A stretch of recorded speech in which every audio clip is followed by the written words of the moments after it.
Ce qui vient de se passer est très très grave. Vous ne pouvez pas imaginer. La Maison Blanche a été prise la main dans le sac de la contre-vérité.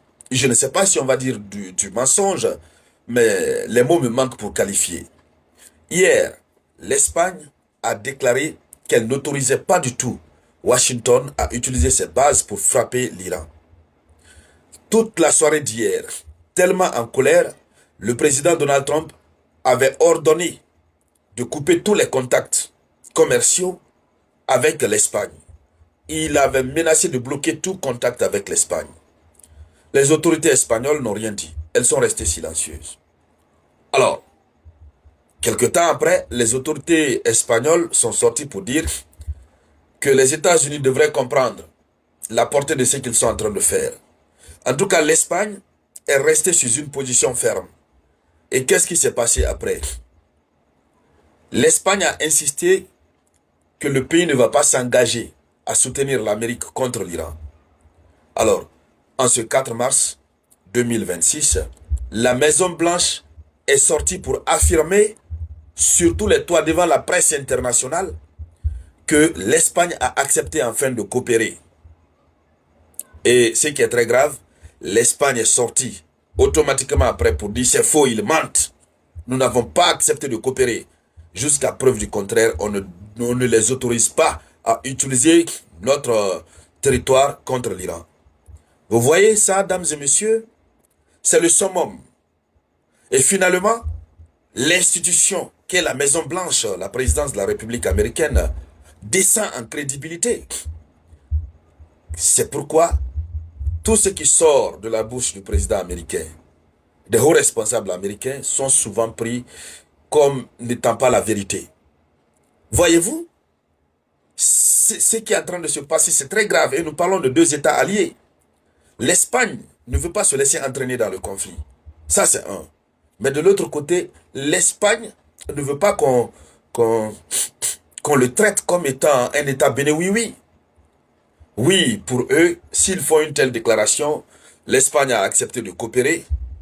Ah oui, ça veut dire que l'Espagne a accepté à la suite de la menace qui a été proférée par Donald Trump hier 3 mars 2026. Parce que l'Espagne est nécessiteuse, l'Espagne a donc décidé de baisser sa garde et puis de coopérer avec Washington pour combattre l'Iran. C'est ce que ça veut dire. Et l'Espagne ne veut pas se laisser traîner dans la boue comme ça. La même chose que l'Iran est en train de faire, voici un autre État de l'Alliance occidentale, je crois, est-ce que l'Espagne ne fait même pas partie de l'OTAN, si je ne fais pas erreur, qui fait la même chose. Aucun pays qui se respecte au monde ne peut accepter de telles malices, manigances des États-Unis d'Amérique. Ben, ce n'est pas sérieux, disons-nous la vérité. Ce n'est pas sérieux. Allez-y vérifier sur tous les médias occidentaux. Les gros titres qui sont là, l'Espagne vient de démentir ce que la Maison-Blanche a dit. Oui. Ah oui, le jeune président espagnol, il est sorti, il a démenti, clairement. Ben, c'est gênant et c'est honteux à la fois. Une grande puissance comme l'Amérique. Tout ce qui sort de sa bouche, on doit estimer que c'est vrai. Présomption de vérité. Mais lorsque c'est démenti comme ça, je vous dis, ça fait quelque chose. Alors, l'Iran a démenti ce que Washington avait dit. Ils ont dit que l'Iran pleurait derrière eux, l'Iran voulait un accord, mais que c'était trop tard. Vous comprenez maintenant que ce sont des inventions. À la Maison Blanche, ça invente, ça dit ce qu'ils pensent. Et pour eux, c'est ça la politique. Allons-y dans plus de détails, dames et messieurs. Alors, la Maison Blanche avait affirmé que l'Espagne avait accepté de coopérer avec l'armée américaine dans la guerre contre l'Iran et d'autoriser l'utilisation de ses bases. Ça s'est passé il n'y a même pas 4 heures du temps, en cette soirée du 4 mars 2026. Donc, quelque temps après, Madrid est sorti publiquement pour démentir catégoriquement cette information. C'est le ministre espagnol des Affaires étrangères, José Manuel Albares, qui affirme que l'Espagne n'a jamais accepté de participer à la guerre contre l'Iran et qu'elle refuse toujours l'autorisation, qu'elle refuse toujours d'autoriser l'utilisation de ses bases militaires. Cette contradiction publique met la Maison-Blanche dans une position extrêmement délicate et révèle les fissures dans le camp occidental et l'escalade militaire. Oui, hormis la fissure que c'est en train de montrer, le camp occidental est fissuré par rapport à l'affaire iranienne. Hormis cela, et ça montre que la Maison-Blanche est en train de perdre sa crédibilité. Il faut utiliser les mots. La Maison-Blanche perd sa crédibilité. Nous parlons de diplomatie. Lorsque vous avez eu un accord et que vous annoncez, le pays avec lequel vous avez eu l'accord ne peut pas ressortir pour dire ce n'est pas vrai. Nous apportons un démenti systématique. Non, ce n'est pas possible. Ben, écoutez, les États-Unis d'Amérique, la Maison-Blanche n'est pas censée.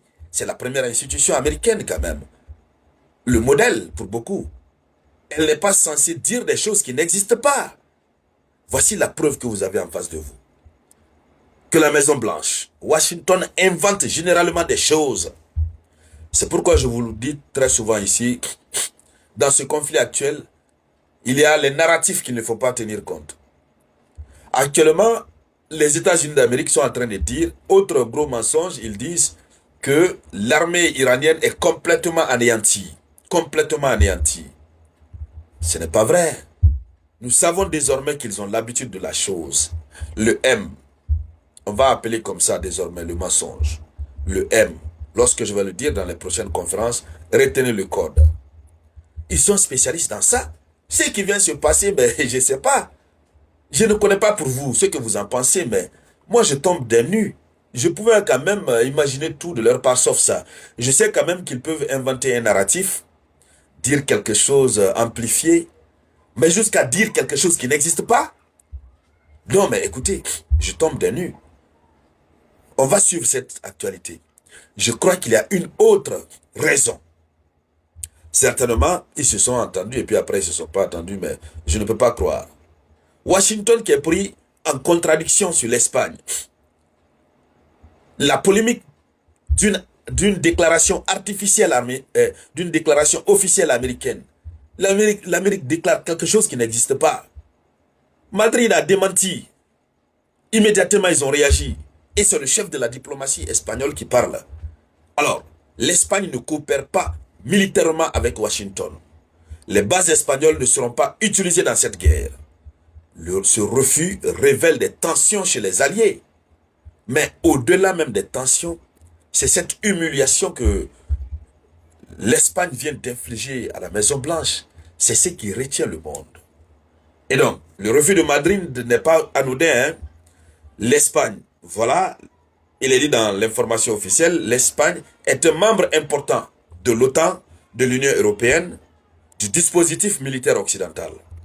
Donc, son refus signifie que tous les alliés occidentaux ne sont pas prêts à suivre Washington dans cette guerre.